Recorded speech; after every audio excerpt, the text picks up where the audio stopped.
अब आते हैं नेक्स्ट टॉपिक जो है आपका हेरिडिटी एंड एनवायरनमेंट। इससे भी क्वेश्चन निश्चित रूप से आता है, चाहे केंद्रीय विद्यालय हो, सीटेट हो, कोई और दुनिया का पेपर हो जहां पे टीचिंग की तैयारी हो रही हो। हेरिडिटी एंड एनवायरनमेंट यानी आनुवांशिकता एवं वातावरण।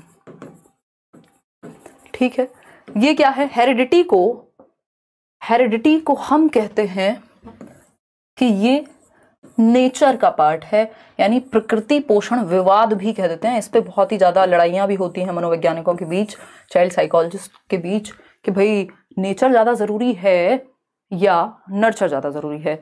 मनीष, एक और फालतू सवाल आपने किया और आप गए, है ना। आज आपको लग रहा है मैं मजाक के उतने मूड में हूं, कितनी सीरियस बातें चल रही हैं।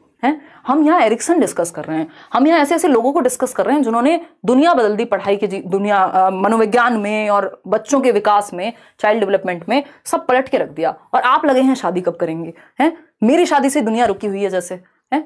चलो आओ फटाफट इधर आ जाओ, पढ़ लो, इतनी रात को लगे हुए हो। प्रकृति यानी नेचर, जिसको हेरिडिटी आनुवंशिकता कहते हैं। नेचर मतलब जो आपको मिल चुका है, आप इसको कह लीजिए नेचर से मिला है या आपके जीन्स से, जेनेटिक मेकअप से मिला है, जिसमें बदलाव संभव नहीं है, स्टैटिक है, ये स्थिर है, ऐसा नहीं हो सकता। आपकी आंखों का रंग आपको आज काला मिला है, कल आप उसको कुछ और बना लें, ठीक है ना। तो स्थिर है, फिक्स्ड है एक तरह से अगर देखा जाए। बहुत रेयर चेंजेस आते हैं, वो भी जनरेशन बाय जनरेशन। नर्चर की अगर हम बात करें तो इसको पोषण कहते हैं, कि जो नर्चर, पोषण कहां से मिलेगा? खाना पीना, माहौल जो भी है वो एनवायरमेंट से मिलेगा। तो नर्चर का मतलब एनवायरमेंट यानी वातावरण हो गया। ठीक है जी बात। वातावरण एक डायनामिक फैक्टर है, परिवर्तनशील है। आज आप गांव में रहते हैं, कल आप शहर में जा सकते हैं, कल आप शहर में रहेंगे, परसों गांव में जा सकते हैं, और गांव से अमेरिका जा सकते हैं, अमेरिका से रूस, रूस से जहां चाहें घूम सकते हैं पूरी दुनिया, और फिर वापस से गांव आ सकते हैं। तो ये क्या हुआ? डायनामिज्म है, परिवर्तन है। जैसे डेवलपमेंट भी क्या, एक चेंज की प्रोसेस है, ठीक है ना। बहुत बढ़िया, ऑल द बेस्ट साक्षी और आपकी दोनों सहेलियां अर्चना और लक्ष्मी, है ना। पढ़ लो, अब आ जाओ, ऑल द बेस्ट। अरे आप लोग बढ़िया करके आओगे, इतनी मेहनत क्यों चल रही है तो। लेकिन अब आपके बस का अगर पढ़ना नहीं है टिक करके तो प्रॉब्लम है, अदरवाइज अगर जो लोग पढ़ सकते हैं, ऑफ कोर्स आप लोग पढ़ ही सकते हैं, तभी रुके हुए हैं, तो फिर उस स्थिति में कुछ नहीं कर सकते। तो प्रकृति यानी हेरिडिटी यानी नेचर, इसमें परिवर्तन उतना संभव नहीं है, जेनेटिक है। वही पोषण की अगर हम बात करते हैं तो ये एनवायरमेंट यानी डायनेमिक है, परिवर्तनशील है, परिवर्तन आप आसानी से एनवायरमेंट में कर सकते हैं। अब कई लोग कहते हैं हेरिडिटी ज्यादा इंपॉर्टेंट है यानी नेचर ज्यादा इंपॉर्टेंट है, कई लोग कहते हैं नर्चर ज्यादा इंपॉर्टेंट है यानी पोषण ज्यादा इंपॉर्टेंट है, एनवायरमेंट ज्यादा इंपॉर्टेंट है। देखिए, अगर हेरिडिटी नहीं होगी तो एनवायरमेंट कितना भी अच्छा दे लीजिए, मान लीजिए एक बच्चे का बिल्कुल बुद्धि लब्धि एकदम इडियट वाली है, मतलब उसका जो है मानसिक विकास बिल्कुल रिटार्डेड है, तो एनवायरमेंट बहुत अच्छा देके भी बहुत ज्यादा परिवर्तन नहीं आ जाएगा।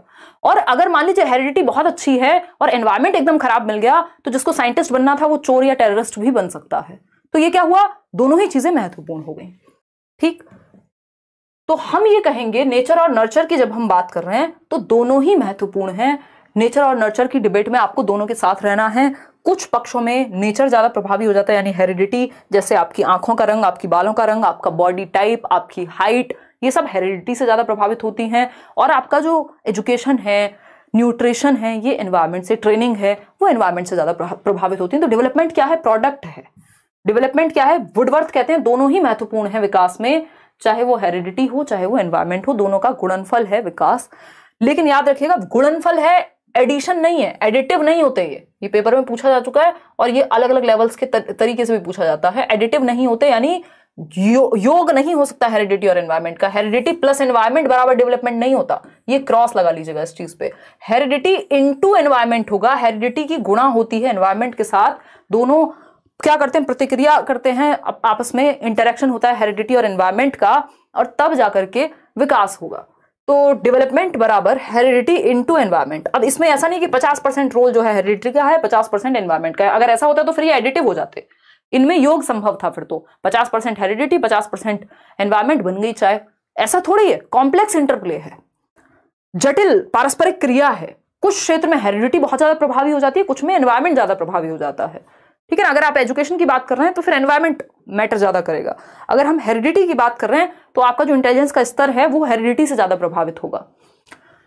हेरिडिटी क्या है? फिक्स्ड है, स्टैटिक है, स्थायी है। एनवायरमेंट डायनेमिक और चेंजेबल है यानी परिवर्तनशील है। Heredity can be best viewed, हम हेरिडिटी को देख सकते हैं जो एक रेंज सेट करती है। हेरिडिटी एक बेस तैयार कर देती है, केवीएस में पूछा जा चुका है। क्या है हेरिडिटी? एक बेस तैयार कर देती है, डेवलपमेंट के लिए एक आधार प्रदान कर देती है।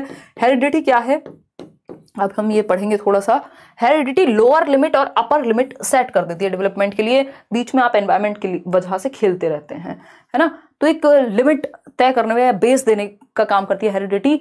अगर आप हेरिडिटरी बिल्कुल ही ठीक स्थिति में नहीं है, मानसिक विकास आपका बिल्कुल ही जड़ बुद्धि है, तो उस स्थिति में बहुत ही मुश्किल है कि आपको कितना भी अच्छा एनवायरनमेंट देके गिफ्टेड बना दिया जाए, वो फिर पॉसिबिलिटी नहीं हो पाएगी, ठीक है। लेकिन हाँ, ज़्यादातर लोगों का आईक्यू एवरेज होता है, तो इसलिए आप इसमें अपनी असफलताओं का जो ठीक रहा है वो खुद पे फोड़िएगा।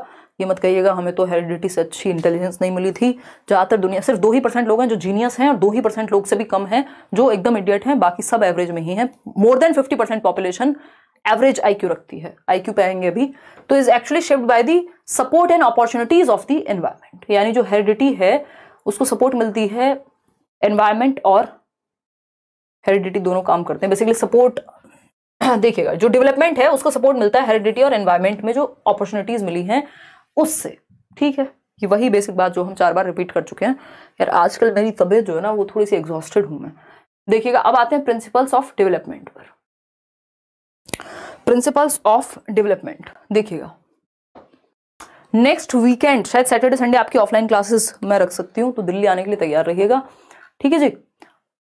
मैंने सोचा था 2-2.5 घंटे रखे हैं आज की क्लास। अभी कितना समय हुआ है हमको? अभी तो 1.5 ही घंटा हुआ है। बहुत बड़ा श्रद्धा। चलिए अभी पढ़ते हैं। तो प्रिंसिपल्स ऑफ डेवलपमेंट देखिएगा, प्रिंसिपल्स पढ़ेंगे, फिर उसके बाद हमारे पास है इंडिविजुअल डिफरेंसेस का टॉपिक, फिर उसके बाद है हमारे पास, चलते हैं अभी तो पढ़ते हैं, कोई दिक्कत नहीं। पढ़ने के लिए तैयार हो ना, मतलब रुक सकते हो ना रात को, सुबह कहीं जाना तो नहीं है, संडे है आज तो। देखिएगा, आई मीन संडे रात को हो जाएगा। प्रिंसिपल्स ऑफ डेवलपमेंट देखिएगा, यानी विकास के सिद्धांत देखिएगा एक बार। विकास के सिद्धांत है, यहाँ से भी एक क्वेश्चन आपका हर हालत में ही आता है और लगभग हर एक एग्जाम में आता है। यस, पढ़ सकते हैं अभी तो। ईवीएस के नोट्स भी मिलेंगे। कल 7 बजे रख सकते हैं या तो सेशन, या फिर एक दिन रुक करके हर दिन मैराथन रख सकते हैं। चलो देख लेंगे वो, आप एक बार वीडियो चेक कर लेना, हो सकता है कल 7 बजे आपका एक मैराथन सेशन आपको मिल जाए।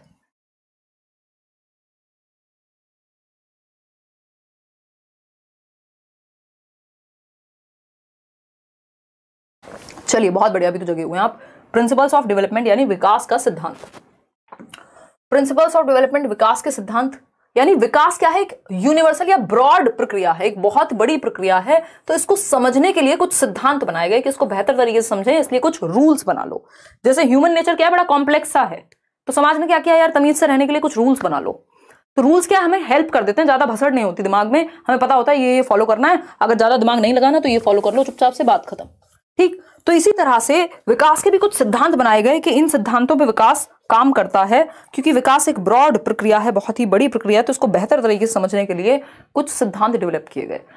सबसे पहली बात कि डेवलपमेंट क्या है, यूनिवर्सल है। यहां लिख लीजिएगा, डेवलपमेंट इज यूनिवर्सल।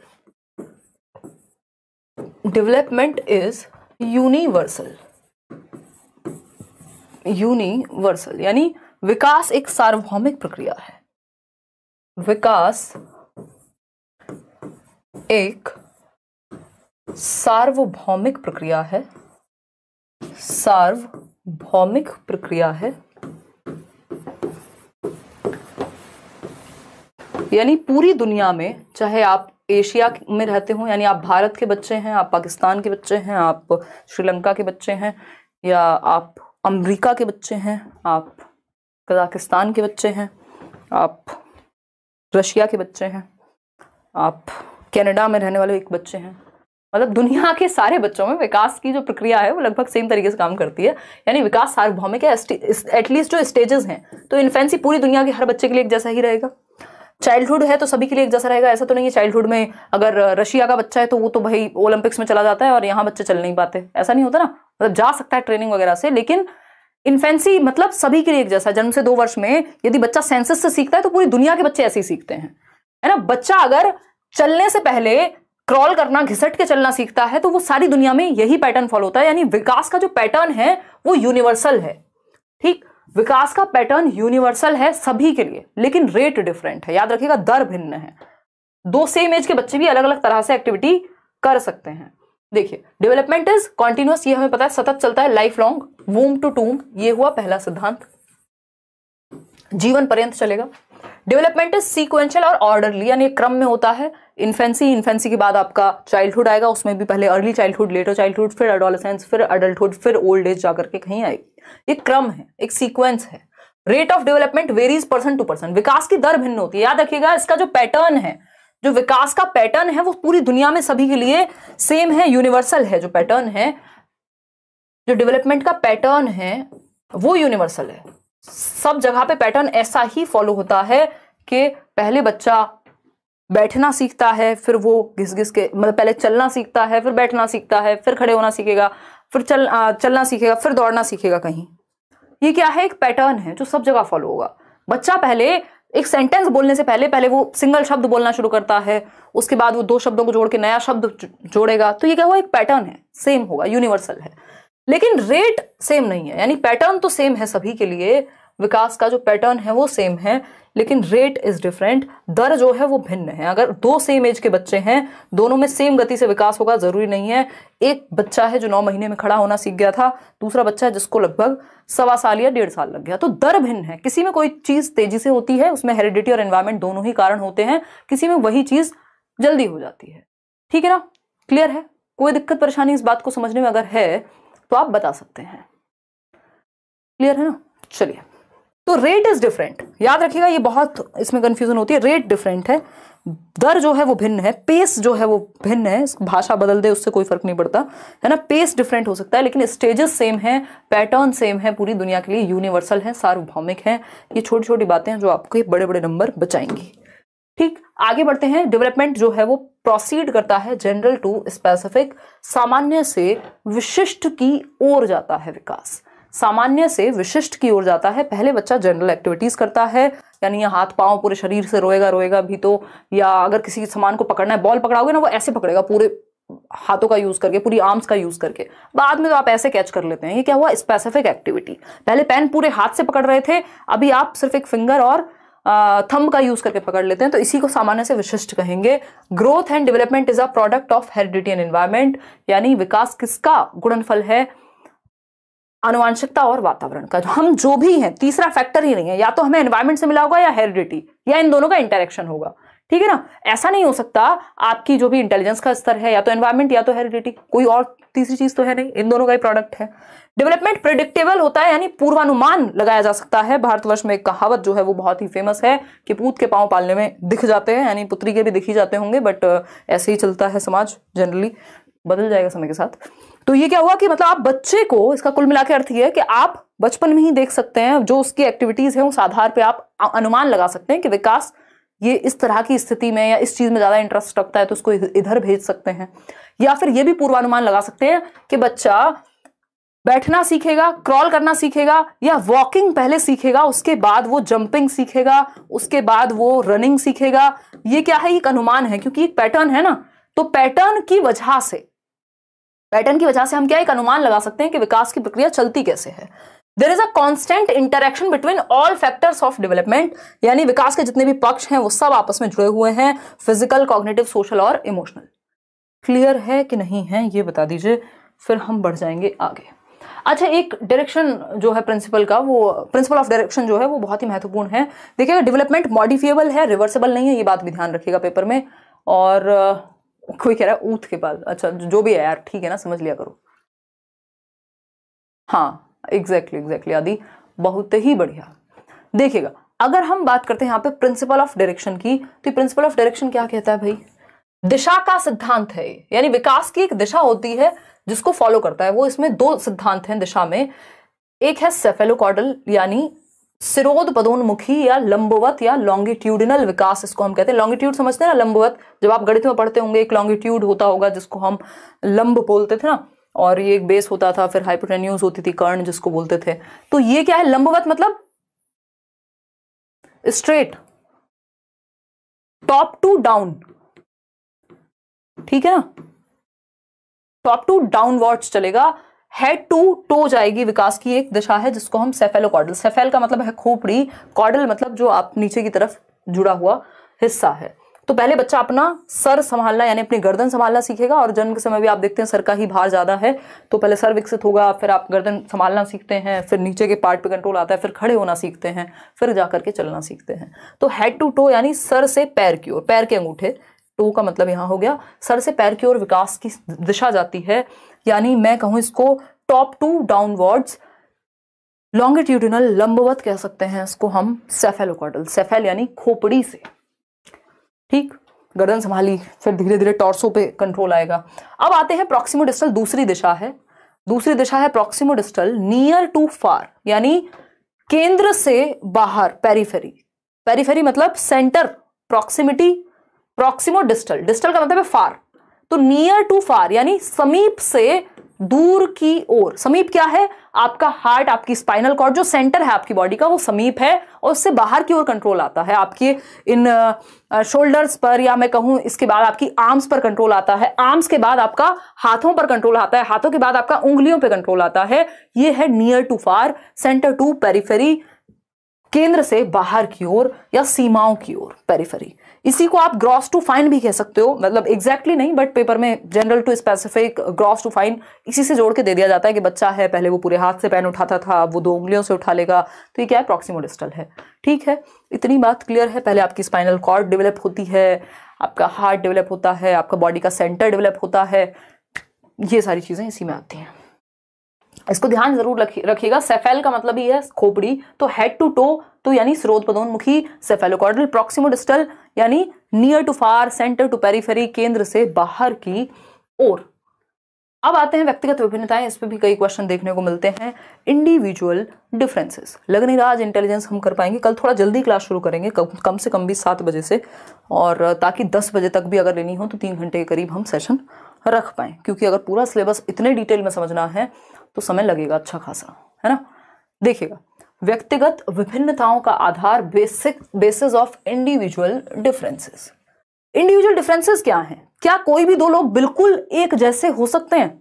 नहीं हो सकते, नहीं तो रॉबर्ट्स बन जाएंगे, है ना, चिट्टी बन जाएंगे फिर वो। ठीक है, चिट्टी भी एक जैसा नहीं रहा था, खैर बाद में, आज मैं चिट्टी की जान को आई हुई हूँ। ठीक, तो बेसिकली चिट्टी वो मूवी है ना, रोबो, याद अगर किसी ने ना देखी हो, कोई अलग यूनिवर्स में रहता हो तो ये क्या हुआ, रॉबर्ट्स बन जाएंगे अगर हमें इंडिविजुअल डिफरेंसेस नहीं होंगे, व्यक्तिगत विभिन्नताएं नहीं होंगी। बोला जाता है वन साइज फिट्स ऑल, जैसा कुछ नहीं होता, यानी आप एक टी शर्ट लाइए, मान लीजिए एक साइज की, मीडियम साइज की, क्या वो सबको फिट आ जाएगी? नहीं आएगी। ऐसे ही मनुष्य भी हैं। आपने एक और चीज सुनी होगी जनरल कहावत में कि 5 उंगलियां भी एक जैसी नहीं होती हाथ की, इसका मतलब इनमें भी इंडिविजुअल डिफरेंसेस हैं, है ना, व्यक्तिगत विभिन्नताएं हैं। अगर आप ट्विंस भी हैं, अगर आप दोनों एक साथ भी पैदा हुए हैं, अगर आप 2 भाई बहन हैं या भाई भाई हैं, है ना, या 2 बहनें बहनें हैं, तो तब भी आपके अंदर अंतर पाए जाएंगे, आपके टेम्परामेंट में, आपके नजरिए में, आपके एटीट्यूड में, आपके एप्टीट्यूड में, बहुत सारी चीजों में। ठीक है ना, तो कोई भी 2 लोग, जैसे हमारा थंब इंप्रेशन एक नहीं होता, वैसे ही कोई भी 2 लोग पूरी तरह से एक नहीं होते। कुछ चीजें सेम होती हैं, कुछ चीजें डिफरेंट होती हैं, इसी से डाइवर्सिटी क्रिएट होती है। अदरवाइज हम कहते हैं भारत विभिन्नताओं का देश है, यूनिटी इन डाइवर्सिटी। अगर सब एक जैसे हो जाएंगे मजा नहीं आएगा। सोचो, एक और व्यक्ति है आपके ही जैसा, एकदम कोई रिलेशनशिप में नहीं आएगा, कोई गर्लफ्रेंड बॉयफ्रेंड का चक्कर नहीं है, सब एक ही जैसे हैं, कोई मजा नहीं आता, कोई वैरायटी नहीं है, कोई रंग नहीं है ना।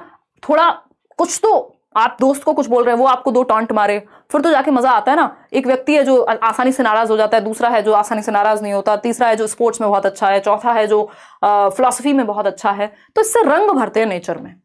तो इंडिविजुअल डिफरेंसेस क्या है, एकदम नेचुरल हैं, और ये सिर्फ हम में, ह्यूमंस में नहीं, जानवरों में भी पाए जाएंगे, पेड़ों में भी पाए जाएंगे, लगभग हर स्पीसीज में पाए जाते हैं। जितनी भी प्रजातियां हैं, जितनी भी दुनिया भर में जितनी भी चीजें हैं, वहां पर पाई जाएंगे इंडिविजुअल डिफरेंसेस। इंडिविजुअल डिफरेंसेस का आधार क्या है, किस किस वजह से हम अलग होते हैं? हमारे बुद्धि के स्तर में अलग होते हैं।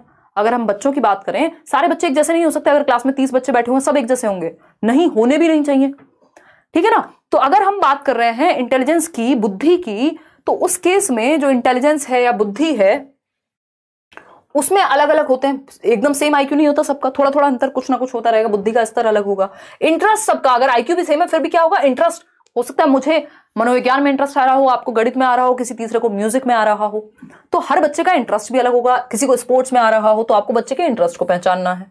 वैल्यूज में, मूल्यों में, हो सकता है मेरे लिए झूठ बोलना बहुत बड़ी बात हो, किसी के लिए नहीं हो, तो ये क्या हुआ, मूल्यों का भी अंतर हो गया। तो सबके मूल्य या वैल्यूज अलग हैं। एप्टीट्यूड में अभिक्षमता जिसको हम कहते हैं। एप्टीट्यूड क्या है? आपकी किसी स्किल को एक्वायर करने की क्षमता, your ability to acquire a skill, skill को एक्वायर करने की क्षमता। यानी आप टीचर बनना चाहते हैं बट आप समझा तो आप खुद को भी नहीं पा रहे हैं जीवन में, किसी और को तो जब समझाएं, है ना? तो ये क्या हुआ? नंबर बहुत अच्छे ले आते हैं लेकिन तो आप में क्या नहीं हुआ? टीचिंग एप्टीट्यूड की कमी है। कुछ हद तक ट्रेनिंग वगैरह देके डेवलप किया जा सकता है बट ऐसा नहीं हो सकता कि आउट ऑफ द ब्लू अचानक से बिल्कुल नहीं था आप में कोई एप्टीट्यूड किसी चीज को करने का और आप करने लग गए। तो एप्टीट्यूड की अगर हम बात कर रहे हैं तो किसी स्किल को एक्वायर करने का एप्टीट्यूड, अगर हम देखें तो एप्टीट्यूड टेस्ट भी होते हैं बहुत सारे जो डेवलप्ड नेशंस हैं, कि आप देखना चाह रहे हैं कि आपके बच्चे में क्या एप्टीट्यूड है, किस तरफ वो बेहतर करेगा। यदि उसको ट्रेनिंग वगैरह दिलाई जाए, अगर वो स्पोर्ट्स में अच्छा है, यदि वो भाषा में अच्छा है तो उसको उस तरफ भेजें, अगर वो स्पोर्ट्स में अच्छा है तो उसको स्पोर्ट्स अकेडमी में डालें, अगर वो म्यूजिक में अच्छा है तो उसको उस तरफ लेकर के जाएं। तो आपके अंदर किसी स्किल को एक्वायर करने की क्षमता। एटीट्यूड दूसरा एक वर्ड है जिसको हम अभिवृत्ति कह देते हैं। एटीट्यूड है आपका नजरिया कैसा है, आपके वैल्यूज कैसी हैं, आपका एटीट्यूड मतलब आपके आइडियाज, आपके बिलीफ्स, आपके वैल्यू, आपका सिस्टम, आपका परसेप्शन कैसा है, बेसिकली आपका नजरिया कैसा है, आप किस तरह से सोचते हैं, किन चीजों को मानते हैं, आपके आइडियाज, वैल्यूज, बिलीफ्स क्या हैं आपके, उस आधार पे एक व्यक्ति में हम कहते हैं इसका नेगेटिव एटीट्यूड है, इसका पॉजिटिव एटीट्यूड है। यानी ये क्या हुआ? वो उसके क्या आइडियाज है, उसका क्या बिलीफ सिस्टम है, वो कैसे देखता है चीजों को। पर्सनैलिटी यानी व्यक्तित्व। सबकी पर्सनैलिटी भी अलग होती है, इसमें हेरिडेटरी फैक्टर्स भी होते हैं, एनवायरमेंटल फैक्टर्स भी होते हैं। हालांकि पर्सनैलिटी एक डायनेमिक फैक्टर है, ठीक है ना। मैम आज रहने दो, कल 7 बजे से चालू कीजिएगा। हाँ यार, क्योंकि मैंने भी आज खाना वाना खाया नहीं है प्रॉपर, देखिएगा। और थोड़ा सा एग्जॉशन चल रहा है पिछले, मुझे जितना याद आ रहा है 2 महीने में, कम से कम भी 2 महीने से संडे की शक्ल नहीं देखी है। देखिएगा इंडिविजुअल डिफरेंसेस यानी व्यक्तिगत विभिन्नताएं। अब इंडिविजुअल डिफरेंसेस अच्छे से पढ़ लेते हैं, फिर उसके बाद ही छुट्टी करेंगे। ये अच्छा टॉपिक है, यहाँ से क्वेश्चन आता है, ठीक है ना। KVS PRT की फीस कम करवा दीजिए। अगर आपको बहुत ज्यादा समस्या है अनुराग तो आप मेल डाल दीजिए, फ्री दिला देंगे। अगर बहुत ही एक्सट्रीम समस्या, आपको लगता है कि आप 1500 रुपये पे नहीं कर पाएंगे या 2000 रुपये, कितनी 2000 फीस है ना, अभी तो डिस्काउंट पे ही है 15 तारीख तक, क्योंकि 1500 का तो फॉर्म ही है और उसमें 10 टीचर पढ़ा रहे हैं अगर हम बैच की बात कर रहे हैं, और सभी अपने आप में एक्सपीरियंस लोग हैं। तो वो अपने आप में ही जिस फीस पे आपके सामने है बैच, क्योंकि पेडागोजी का बैच मैंने स्पेशली बोल भी दिया है टीम को, मुश्किल से 800 से ऊपर नहीं रखेंगे उसको, जिनको सिर्फ पेडागोजी पढ़नी है। और बट इसमें 10 टीचर्स इन्वॉल्व हैं, पूरा मटेरियल होगा, टेस्ट सीरीज वेस्ट सीरीज दुनिया भर की चीजें हो जाएंगी, बाद में ऑफलाइन चीजें भी होंगी, तो वो उनके एंड पे भी मैनेज करना ईजी नहीं होता कई बार, ठीक है ना। खैर देखिएगा, समझते हैं। अगर हम बात, इसमें EVS भी है, क्योंकि जो EVS वाले क्वेश्चन है साइंस रिलेटेड क्वेश्चंस भी उसमें आ सकते हैं, तो वो भी आपका डाला गया है। इंडिविजुअल डिफरेंसेस यानी व्यक्तिगत विभिन्नताएं, खैर बैच पे अलग से बात कर लेंगे। व्यक्तिगत विभिन्नताओं की यदि हम बात करें, व्यक्तिगत विभिन्नताएं, विभिन्नताएं यानी व्यक्तियों में भिन्नताएं होती हैं, सभी एक जैसे नहीं हो सकते, ठीक। और ये किस आधार पे होती है, इनको अगर हम देखें, या तो इनहेरिटेड होती हैं, क्योंकि हेरिडिटी और एनवायरमेंट दो ही तो चीजें हैं जो हमारी पूरी दुनिया को डिफाइन कर रहे हैं। हेरिडिटी यानी इनहेरिटेड, आपने इनहेरिट कर लिया, है ना, इनहेरिट कर लिया अपने पिताजी का टेम्परामेंट, बहुत ही गुस्से वाले, थोड़ा आपके अंदर भी वो नकचड़ापन है, तो ये क्या हुआ? टेम्परामेंट। या बहुत ही शांत रहने वाले, कई माँ बाप होते हैं जो बहुत शांत होते हैं, उनके बच्चे भी, उनका भी टेम्परामेंट थोड़ा सा प्रभावित होता है उस चीज से। इसमें एनवायरमेंट और हेरिडिटी दोनों का रोल है। एस्टेट में भी ये काम आ सकता है, बिल्कुल आलोक, मतलब ऐसा थोड़ी टॉपिक चेंज हो जाएंगे, दुनिया से अलग हो जाएगा कुछ। Hello ma'am, I am in Bangalore, can you please tell, मेरा CTET क्लियर करने के बाद मुझे यहाँ KTET क्लियर के बाद रीजनल लैंग्वेज सीखनी पड़ेगी गवर्नमेंट के लिए। हो सकता है, डिपेंड करता है उनके रूल्स क्या है देती, जिस भी स्कूल में या जिस भी स्टेट गवर्नमेंट में आप अप्लाई कर रहे हैं, अगर ऐसे रूल्स हैं तो सीखनी पड़ सकती है, अदरवाइज हो सकता है आपका इंग्लिश से काम चल जाए। CTET पेपर 2 की हम बात करें, मैंने क्लियर कर लिया और मेरे 49% थे, आई बिलोंग फ्रॉम SC, फिर तो कोई दिक्कत नहीं है ना, उसमें होगा रिलैक्सेशन। एक बार चेक कर लेना कि एक बार वो पूरा पढ़ लेना, मैंने सिलेबस शायद शेयर नहीं किया, आज कर दूंगी। और अगर रिलैक्सेशन एज में दिया होगा, मतलब उसमें परसेंटेज में SC हिसाब से, जो कि होता है ज्यादातर जगह पे, बट इसमें मुझे कहीं दिखा नहीं था। तो टेम्परामेंटल यानी इनहेरिटेड की अगर हम बात करें तो आपका टेम्परामेंट, जो स्वभाव है, वो आपकी हेरिडिटी से प्रभावित हो सकता है। आपकी जो मानसिक क्षमता, आपकी जो इंटेलिजेंस है, वो ज्यादातर हेरिडिटी से प्रभावित होती है। आपका IQ, फिजिकल यानी जो आपका फिजिक है, आपकी शारीरिक बनावट है, आपके पिताजी थे 6 फीट के, मम्मी भी थी 5'11" की, आप हो गए 7 फीट के, ये क्या है? ये मैं मजाक कर रही हूँ, ये इनहेरिटेड है, ठीक है। तो इंडिविजुअल डिफरेंसेस सब कुछ तो आ ही जाएगा ना इसमें। तो अगर हम बात करें तो ये हुआ इनहेरिटेड, यानी फिजिक आपकी, आपका बॉडी स्ट्रक्चर, कई लोग मोटे नहीं होते कितना भी खा लें, वो जेनेटिक्स ही उनके वैसे हैं, है ना। तो अगर हम बात करें फिजिक आपकी, मेंटल और टेम्परामेंटल जो आपका स्वभाव है, ये सब इनहेरिटेड ज्यादा होते हैं। और एक्वायर्ड की अगर हम बात करें, अर्जित की अगर हम बात करें, जैसे मेरी और मेरी मदर की जो शक्ल है बिल्कुल एक जैसी है, मेरी नानी की शक्ल मदर से कुछ मिलती है, तो ये क्या हुआ, ये इनहेरिटेड है। इंडिविजुअल डिफरेंसेस में तो दिखना, शेप, साइज, शक्ल सब आ जाता है ना, तो ये हुआ इनहेरिटेड वाला केस। इवन आवाज भी आप देखते हैं, आप भाई बहनों की मिक्स हो जाती है, मम्मी और बेटी की मिक्स हो जाती है, फोन उठा करके किसी को लगता है रिश्तेदार को, अरे आप हैं ये, तो हमने समझा था बहन जी होंगी, देखिएगा, या भाभी जी होंगी। एक्वायर्ड यानी अर्जित की जब हम बात करें, जो हम एनवायरमेंट से उठाएंगे। इनहेरिटेड मतलब जो हेरिडिटी से मिली है। तो अगर हम एक्वायर्ड की बात कर रहे हैं तो इसमें सोशल फैक्टर्स, जिस सोसाइटी, जिस समाज में हम रह रहे हैं, अगर हम आसपास का माहौल ही ऐसा है जहां गोली कट्टे बंदूक सब चलते हैं रोज, तो वहां अलग तरह का सोशल डेवलपमेंट होगा, है ना। और एक कल्चर ऐसा है, जो भी कल्चर है आपका, जो भी संस्कृति है, जो समय के साथ आप परिवर्तन देख रहे हैं, क्या पहनावा है, बहुत सारी चीजें, ये आपकी एनवायरमेंट से, कि एक व्यक्ति जो राजस्थान में रहता है तो इंडिविजुअल डिफरेंसेस का एक कारण उसमें एक्वायर्ड ट्रेट्स भी होंगे, जो कल्चर से या सोसाइटी से उठाए होंगे। भाषा हो सकती है, इसमें बहुत सारी चीजें हो सकती हैं। आज तो पूरे घर वाले शादी में गए, लेकिन हम नहीं गए आपकी क्लास की वजह से। शालिनी बिल्कुल दिल खुश कर दिया आपने, मेरी मेहनत को सफल बना दिया। अदरवाइज मेरे पैर की मूछ अभी तक भी ठीक नहीं हुई है ना। लेकिन मुझे अभी आजकल मैं उस मोड में हूँ कि कुछ भी नजर नहीं आ रहा कि थके हो, हाँ रहो थके हुए। मैं सोती हूँ तो आसपास नोट्स बिखरे हुए होते हैं, हाईलाइटर्स, पेन, लैपटॉप, आईपैड सब बिखरा हुआ होता है, मुझे बड़ा मजा आता है ना। तो ये बहुत ही खुशी की बात है। इस चीज के लिए अपने आप को धन्यवाद दीजिए। सीखना और सिखाने की प्रक्रिया जिसमें आप हैं, टीचर बनने भी जा रहे हैं, इससे और प्योर और इससे बढ़िया चीज दुनिया में है नहीं, अगर देखेंगे आप तो। बाकी सारी चीजें सेकेंडरी हैं। तो कल्चर यानी संस्कृति, ये भी आप एक्वायर करते हैं भाई, जहां जन्म हो गया वहीं, जैसे सोसाइटी में आप हो गए। अब मिर्जापुर के माहौल में होंगे तो वहां से जैसे बन जाएंगे, जरूरी नहीं सब वैसे ही बने, बट डाइवर्सिटी यानी ये एक्वायर्ड हो सकते हैं। एजुकेशनल क्या है, जो एजुकेशन आप ले रहे हैं वो भी एनवायरमेंट से एक्वायर्ड है, हेरिडिटी के साथ थोड़ी पैदा हुई है। पिताजी गए थे सरकारी स्कूल में, आपको भेज रहे हैं कॉन्वेंट में, ठीक। तो एजुकेशनल भी एनवायरमेंट, और इमोशनली भी हम बहुत सारी चीजें एक्वायर कर लेते हैं। घर में लड़ाई झगड़ा, सेक्सुअल अब्यूज, कोई और अब्यूज, या फिर बहुत ही हेल्दी एनवायरमेंट अगर इमोशनली मिला है तो ये भी एक्वायर कर लिया बच्चे ने। तो ये एक्वायर्ड होते हैं और इनहेरिटेड होते हैं। इनके दोनों के अंतर मैंने आपको बता दिए हैं, ध्यान में रखना जरूर है। अपना ध्यान भी दिया कीजिए। आयुष देंगे ध्यान, अभी 2 महीने से जिम नहीं जा पाई हूँ, जाऊंगी अब। एक बार आप लोगों को निपटा दो, आई मीन निपटाने का मतलब सीटेट, और फिर केवीएस तैयार है, तो मतलब लग नहीं रहा है कि कहीं भी शांति है अभी, बट ठीक है, मैनेज हो जाएगा, मतलब डोंट वरी। देखिएगा, व्यक्तिगत विभिन्नताएं यानी इंडिविजुअल डिफरेंसेस।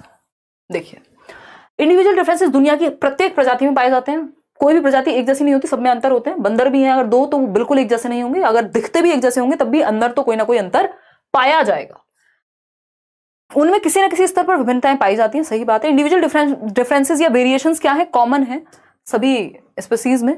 वेरिएशंस से या इंडिविजुअल डिफरेंसेस से, व्यक्तिगत विभिन्नताओं से रंग भरते हैं। जैसे प्रकृति क्या है, डाइवर्स बनती है, नहीं तो सब एक जैसे हो जाएंगे। Variability is a fact of nature and individuals are no exception.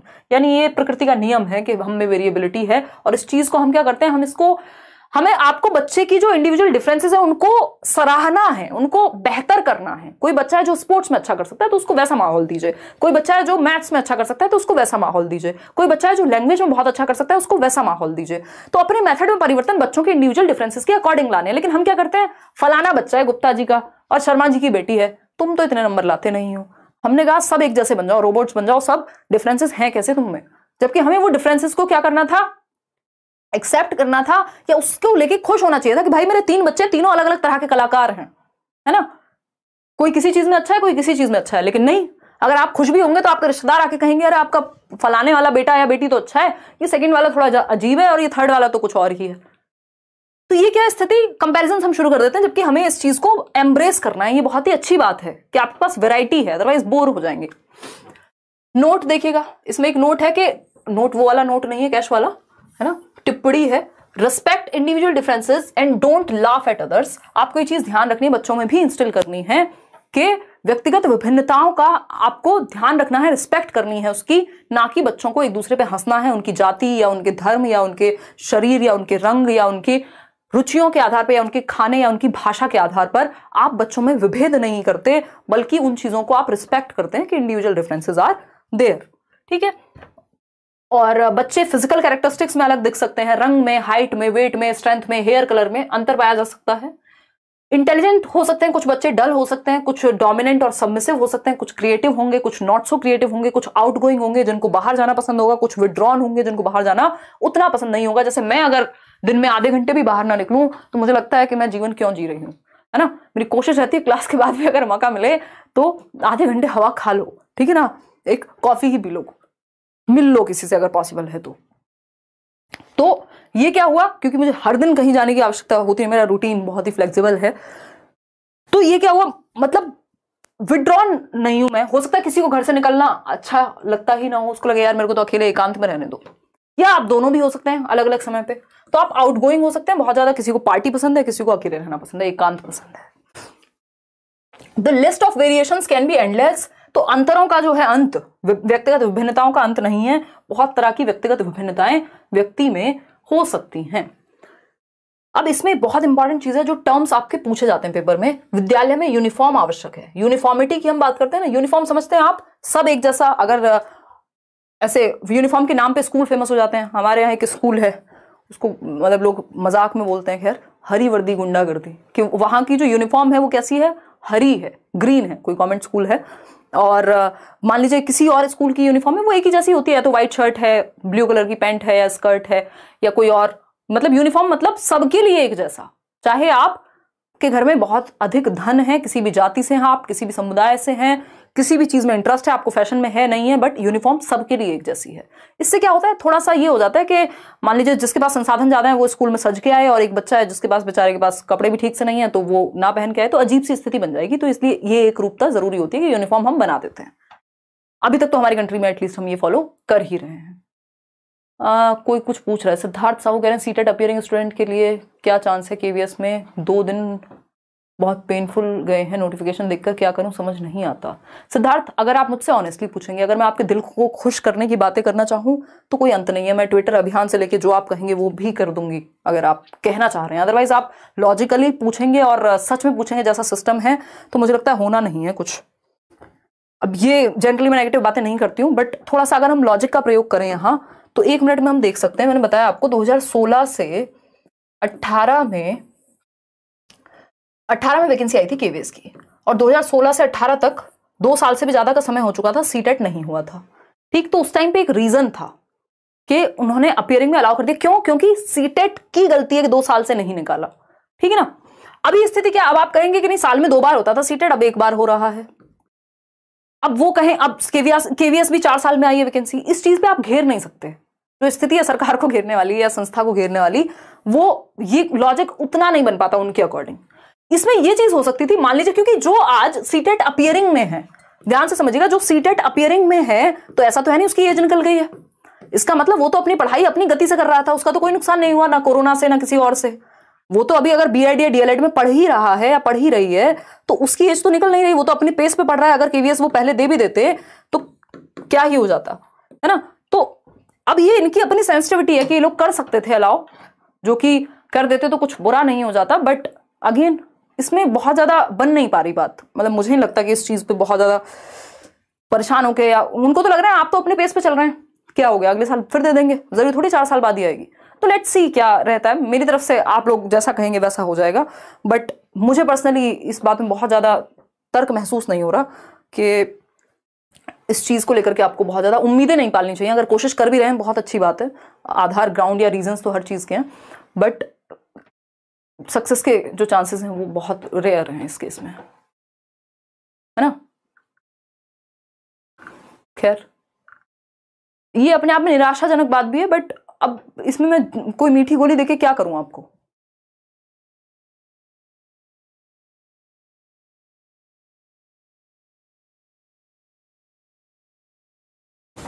देखिएगा फटाफट से, अगर हम बात कर रहे हैं यहाँ पे, हर चीज तो यहाँ मसला बन जाती है। बीएड वाला देख लो, अभी तक लटके हुए हैं, पता नहीं कब तक क्या होने वाला है। तो यूनिफॉर्म स्कूल में तो आवश्यक है, लेकिन आपकी टीचिंग मेथड में यूनिफॉर्म की आवश्यकता नहीं है। यूनिफॉर्मिटी की टीचिंग टेक्निक आपकी डिफरेंशिएटेड होनी चाहिए, यूनिफॉर्म नहीं होनी चाहिए। यानी जो टीचिंग मेथड्स हैं वो डिफरेंशिएटेड इंस्ट्रक्शन को फॉलो करना है। ध्यान रखिएगा यहाँ पे 2 वर्ड होते हैं, एक होता है स्टैंडर्ड इंस्ट्रक्शन, यानी जो सभी के लिए एक जैसा हो, और दूसरा होता है uniform instruction. Uniform instruction KVS की वैकेंसी आएगी 1-2 साल में, या फिर GET प्लस भी की आएगी, या और भी जगह आपका ये सुपर टेट भी निकल सकता है। बट अभी इस पे निराश होने से बनेगी नहीं बात। स्टैंडर्ड और यूनिफॉर्म इंस्ट्रक्शन, इनको दोनों को ही हटा दीजिएगा, सबके लिए एक तरीका नहीं। इंस्ट्रक्शन कैसी होनी चाहिए चाइल्ड सेंटर्ड एजुकेशन में या इंडिविजुअल डिफरेंसेस का ध्यान रखने के लिए? डिफरेंशिएटेड इंस्ट्रक्शन यानी विभेदी अनुदेशन। विभेदी अनुदेशन यानी डिफरेंट बच्चों की नीड के अकॉर्डिंग आप इंस्ट्रक्शन प्लान कर रहे हैं, आप अपने अनुदेशन में विभेदीकरण ला रहे हैं, अंतर ला रहे हैं। आपके मेथड में अंतर हो तो कोई दिक्कत नहीं है, क्योंकि आप अलग अलग बच्चे की नीड के अकॉर्डिंग, उसके इंटरेस्ट के अकॉर्डिंग अपने मेथड में परिवर्तन कर रहे हैं। इसी को डिफरेंशिएटेड इंस्ट्रक्शन कहते हैं। ठीक है या नहीं है बात? बिल्कुल ठीक है ये बात। तो डिफरेंशिएटेड इंस्ट्रक्शन का यानी विभेदी अनुदेशन का पालन करना है, अपने टीचिंग टेक्निक में अंतर या बच्चों की रुचि के अनुसार चेंजेस लाते रहना है, अलग अलग तरह के एग्जाम्पल, अलग अलग तरह के टीचिंग लर्निंग मटेरियल्स। स्टैंडर्ड और यूनिफॉर्म तो सबके लिए एक जैसा हो जाएगा, तो सबको एक मेथड से, सबको एक डंडे से हाँकेंगे तो काम नहीं चलेगा। टीचर के लिए इंडिविजुअल डिफरेंसेस का ध्यान रखने के लिए एक तो आपको एक रूप अनुदेशन नहीं देना है कि सबको एक जैसा यूनिफॉर्म इंस्ट्रक्शन नहीं। डिफरेंशिएटेड यानी विभेदी अनुदेशन, यस ये देना है, ये पॉजिटिव है बच्चों की नीड के अकॉर्डिंग। अगर आपको ग्रुप बनाना भी है बच्चों का तो विभेदी अनुदेशन का प्रयोग करेंगे डिफरेंट एबिलिटीज के आधार पे। ग्रुपिंग अगर हो भी रही है तो होमोजीनियस होने की बजाय, एक होता है होमोजीनियस ग्रुप, एक रूप जिसको हम कहते हैं, होमोजीनियस मत बनाइए यानी जिसकी सबकी एबिलिटी एक जैसी है। होमो का मतलब ही होता है सेम, तो बिल्कुल सेम एबिलिटी वाले बच्चे हैं जो सब 60% लाते हैं उनको एक ग्रुप में डाल दिया, ये मत करिए। अगर ग्रुपिंग करनी भी हो तो हेट्रोजेनस यानी विषम रूपी करिए, जहां पे डिफरेंट एबिलिटी वाले बच्चे हों, एक 60% वाला हो, एक 33% वाला हो, एक 90 वाला हो, किसी को ड्राइंग में इंटरेस्ट है, किसी को पेंटिंग में इंटरेस्ट है, तो डिफरेंट टाइप ऑफ बच्चे होने चाहिए आपके एक ग्रुप में, उसको अच्छा माना जाएगा। सेम एबिलिटी वाली ग्रुपिंग से बचना है ना। पहले तो एबिलिटी ग्रुपिंग से ही बचना है और उसमें भी सेम एबिलिटी वाली तो बिल्कुल बचना है। अब आता है मोटिवेशन, तो मोटिवेशन हम करेंगे कल, हम 7 बजे तो हर हालत में शुरू कर ही देंगे। बस मुझे कहीं जाना ना हो कल, जो कि जाना नहीं ही होगा। आज के लिए इतना ही रखेंगे, कोई और बात हो तो बता दीजिए, है ना। हिंदी कंटेंट ज़्यादा ऐड हुआ है सेशन में, थैंक यू। हाँ गोविंद, ये नोट्स उस तरह से बनवाए थे, मतलब बनवाए क्या थे भाई, बनवाए कैसे बोल रहे हो, तो पाप लगेगा मुझे एक्चुअली। ये नोट्स हंसी आ रही है मुझे। अब मैं आपको पूरी कहानी बताती हूँ। एक लर्नर है हमारे, उन्होंने हमें ये क्लास देख करके कुछ एक नोट्स लिख करके भेज दिए। अब उस टाइम पे क्या हुआ कि वो आ गया हमारे पास नोट्स, मैंने सोचा ठीक है यार इसमें इसको टाइप करा देती हूँ और दे दूंगी, ईजी हो जाएगा थोड़ा मेरे लिए भी, क्योंकि अपना ही लर्नर होते हैं तो वो उसी तरह से लिख लेते हैं। अब मैंने वो टाइप करा दिए, वो थे शायद 12 पेज या पता नहीं 14 पेज, फिर वो बने 26 पेज। जब मैं पढ़ने बैठी मेरे को लगा ये भी ऐड होना चाहिए, ये भी ऐड होना चाहिए, ये भी ऐड होना चाहिए, फिर वो 26 से 47 पेज बन गए। तो अब मैं ये बोलने की अधिकारी नहीं रही हूँ कि बनवा दिए थे, इसमें बहुत मेहनत गई है।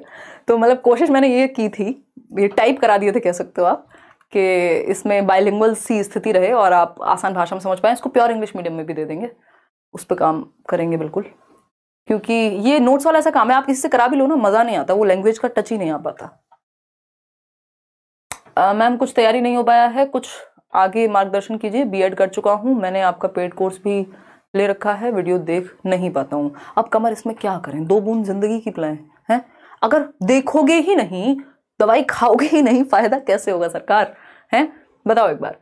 तो इतना तो कर ही लो। दूसरा, अगर सीटेट की बात कर रहे हो, अगर नहीं देख पाए हो तो अब तो जितने यहाँ पे यूट्यूब पे मैराथन्स चल रहे हैं सिर्फ उनको देख लो। आज करियर रोल पे भी एक क्लास थी तो कुछ 1000 लोग वहाँ भी होंगे और मैं उनके कमेंट्स नहीं देख पाई हूँ, बट तो आई एम सो सॉरी। चलिए आज कमेंट तो मैंने वैसे भी बहुत कम लिए हैं। कल मिलेंगे 7 बजे, आप तैयार रहिएगा, है ना, और थोड़ा सा पढ़ाई करेंगे। कल हम अभिप्रेरणा करने वाले हैं, उसके बाद हम करेंगे, क्योंकि 7 से 9-10 भी बज जाए तो कोई दिक्कत नहीं है, लेकिन अभी जब 12 बजते हैं तो बहुत ही वो वाली सिचुएशन हो जाती है कई लोगों के लिए। तो ये कहानी है, फिर हम इंटेलिजेंस करेंगे। काफ़ी कुछ है यार करने को, थोड़ा टाइम लग जाए बेशक, लेकिन मेरी कोशिश ये है कि कॉन्सेप्चुअल क्लैरिटी आपकी डेवलप हो, तब तो मैराथन का फायदा। नहीं तो 1 शॉट तो मैं पेपर से पहले कराऊंगी, वो फिर आप उस समय देख सकते हैं, ठीक है ना। केवीएस की फीस बता तो दी।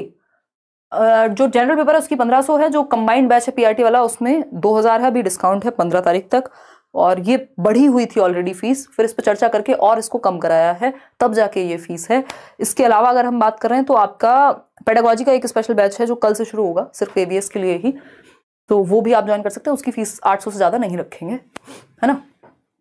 अब किसी का कोई भी सवाल हो, कोई भी बात हो तो आप पूछ सकते हैं, नहीं तो हम आज का सेशन यहीं समाप्त करेंगे। मोटिवेशन किसी को पढ़ने की इच्छा हो रही है तो पढ़ भी सकते हैं।